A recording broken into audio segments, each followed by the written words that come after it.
All right, World Lit students, we are about to finish week 2 and start with week 3. I just wanted to show you the schedule for 255 here. We have this 7.5 week term that we're doing, and you're finishing the first part of that second module. So the things that you have that are due by tonight would be the discussion main post and responses. The discussion main post was actually due on Thursday, but you'll finish up those responses by tonight.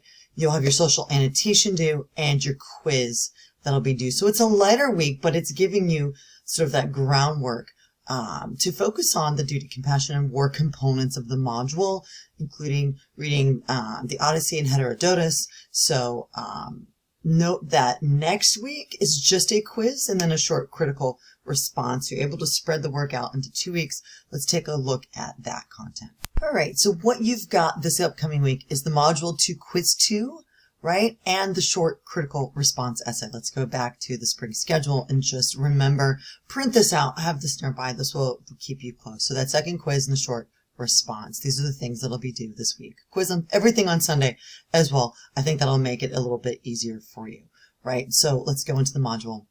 You'll see for the Gita, you've got the sculpture of Vishnu at the Brooklyn Museum. We've got images of that.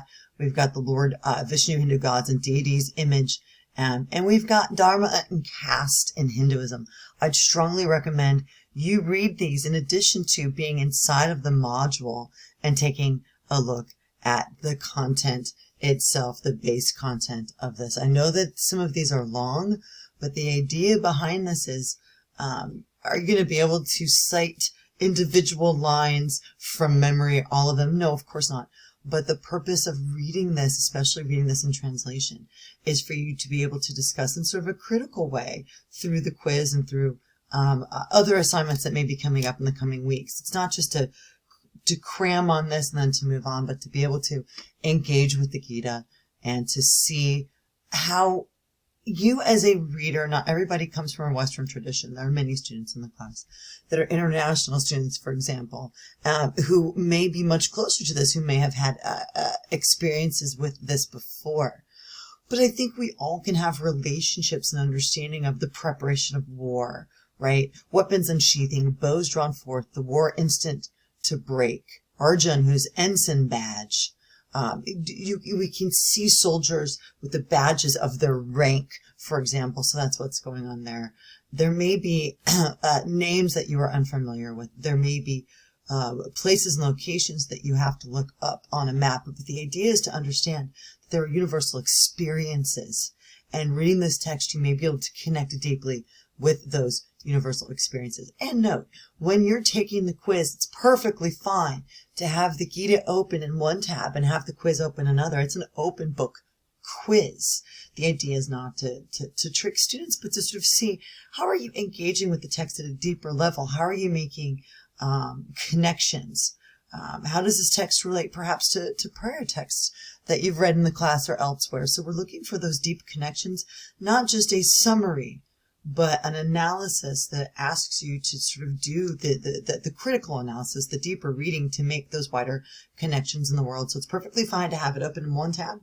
Remember, in the quizzes or in the critical response, when you're doing those assignments, you're going to also want to make sure that when you borrow content, you put the quote marks, you name the author, and that's fine for the quiz and for the analysis, the short critical analysis assignment that you're going to do when things fall apart.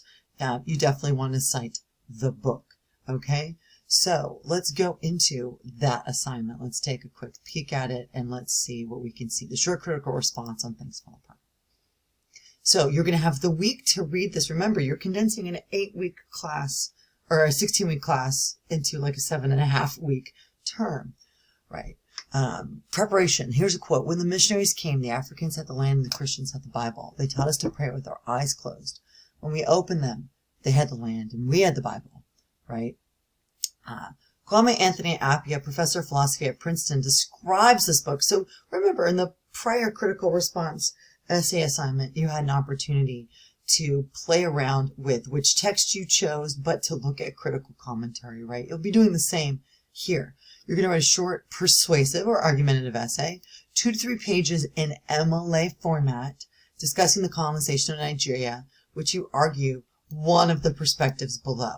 You can write from any of these characters' perspectives. Okay, this is to show me how deeply you've read the text. So you will need a good 4 or 5 days to read the text and to understand it enough to be able to write from it with an authentic, student-led, non-AI'd perspective.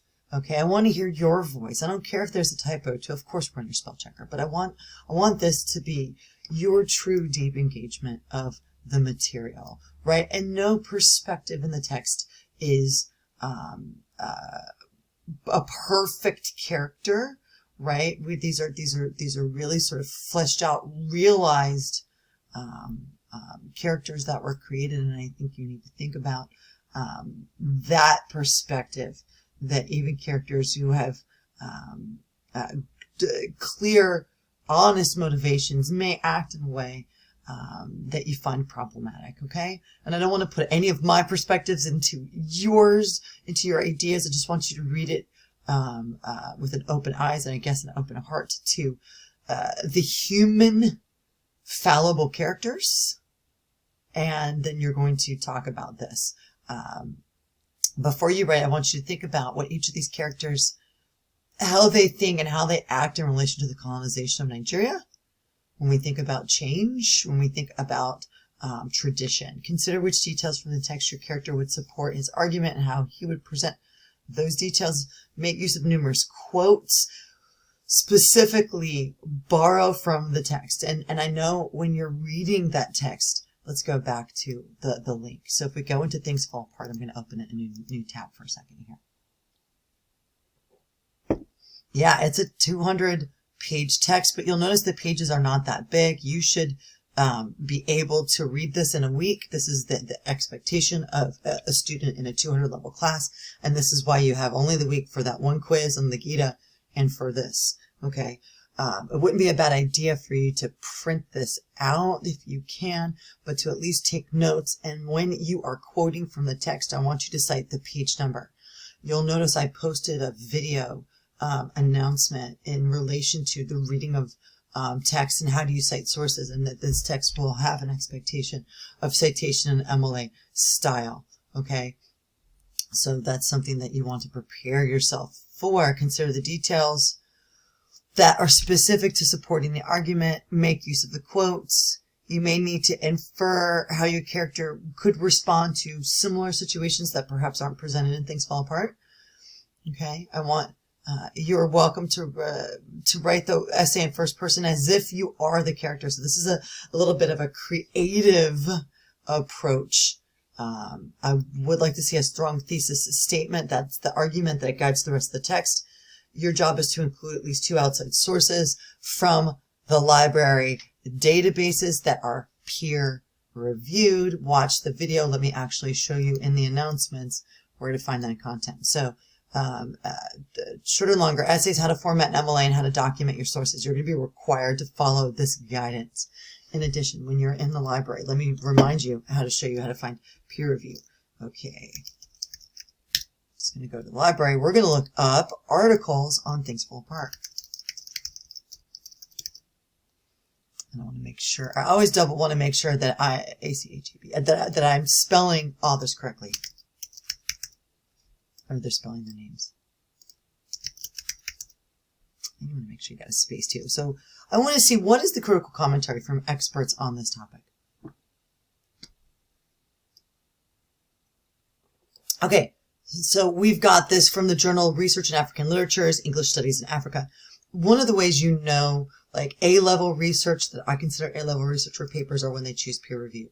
I'm not so worried about publication date in literature classes, because critical commentary that came out at the time of the text is fine. It's different if you're doing like STEM research, but you'll notice Things Fall Apart, Chebi, we still have 327. You could type in a character's name if you're interested in criticism about a particular character, for example. That's the type of research that I'll be looking for with the 2 outside sources.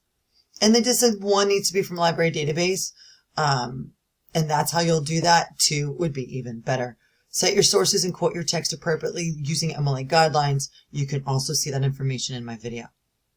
Advice: start with an outline. You can even see samples of a paper this is worth 75 points. And so I imagine you're going to be reading all week. You can start this before you've finished reading the text. That's one of my biggest bits of advice is you may connect with a character. A character may make you incensed. By the way, you can write from a character's perspective without having to, in the real world, agree with the character's actions or motivations.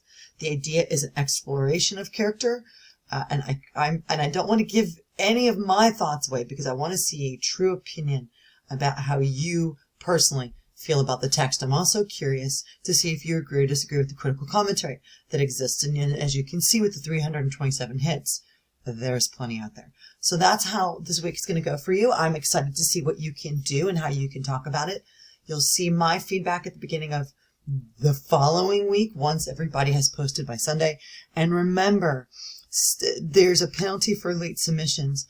Because this is a 7.5 week class and I need to be able to piece my own work with the work that you're doing, but B, to help you piece your own schedule. Waiting to leave everything to the very end, it would be hard for you to build on ideas and build on feedback. So that's the reason for that. Pay close attention to that. And if you have any needs, reach out and set up a time to conference with me and we can chat about the week to come. I look forward to hearing from you soon.